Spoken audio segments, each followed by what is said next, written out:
Clean Power, published on April 16, 2018, by Tina Casey. April 16, 2018, by Tina Casey. Just a couple of months ago, renewable energy advocates warned that President Trump's new solar tariff would kill off 80,000 jobs in the U.S. solar industry this year.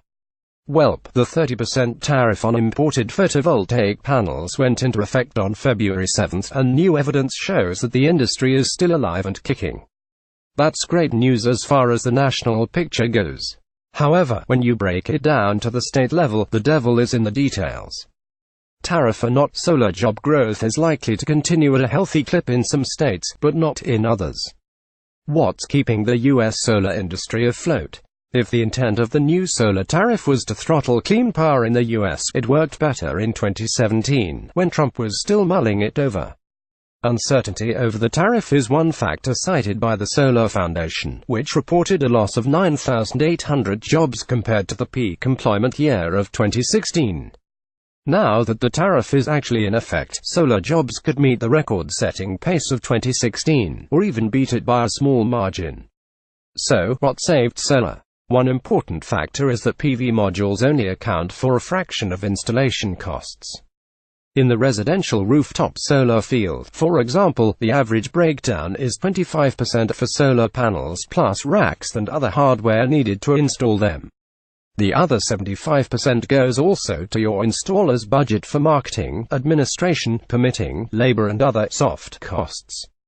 PV prices have fallen off the roof, so to speak, in the past several years, which also helps to counterbalance the tariff. Tariff or not, you're still getting a bargain compared to the early days of rooftop solar. In addition, new financial instruments, power purchase agreements to be precise, enable property owners to pay off their solar panels through the monthly electricity usage, typically at a lower rate than the grid mix. The solar line item disappears after the panels are paid off, so the tariff simply means that owners could see a solar line item on the bill for a longer period of time. Small-scale solar power also dovetails with the U.S. Department of Energy's support for distributed energy resources, DERS, for all you workaholics fans out there.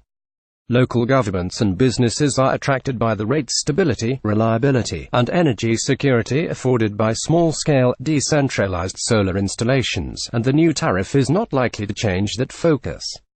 In any case, the new Trump tariff will ratchet down to zero, yes, zero, in 4 years. To top it all off, some companies have already started the process of getting an exemption altogether, so there's that. In other words, even with the new tariff, there is good reason to anticipate growth in the solar industry in 2018 compared to 2017. Why state-level action is the key? The glass is not nearly so half full in South Carolina. The state is a perfect example of how local policymakers can influence solar job growth to a far greater degree than the White House. South Carolina is not at rock bottom, but then again it's not in the PV vanguard either. SEIA gives it a solar ranking of just 24 out of 50 states. According to one retail trade association, South Carolina ranks 36 out of 50 states for access to solar. Could that change? Just 2 weeks ago, Clean Technica spotted a daring move by the state's House of Representatives. The legislators moved forward with a bipartisan vote in favor of a bill that would lift an existing 2% cap on solar growth. That thing about bipartisan is unusual for a state where elected representatives have been less than friendly toward renewable energy, so there was plenty to cheer about. However, the bill still had to make it through the state Senate, and last week it did not. Solar Energy Industry Association officer Sean Gallagher had plenty to say on that topic. "We are deeply upset that the jobs of 3,000 South Carolina workers are now at risk due to a technicality, especially after the House voted with a clear majority to move the bill forward. We urge the state Senate to take up this legislation. It is vital to protecting South Carolina jobs and giving consumers the choice they deserve to lower their energy bills." By some estimates, electricity rates in South Carolina are the highest in the nation, and it looks like they will stay that way for now. Now compare that situation to New Jersey, where both the House and Senate have just approved a series of bills providing for a 50% increase in the state's renewable energy portfolio by 2030, along with new goals for behind-the-meter solar and energy storage. The package also includes a hefty subsidy for the state's nuclear power plants.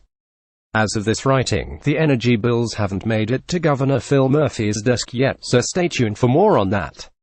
The U.S. solar industry is coming up roses, getting back to the bright side. Last week, Bloomberg reported that on a national level, gloom and doom over the new tariff isn't panning out.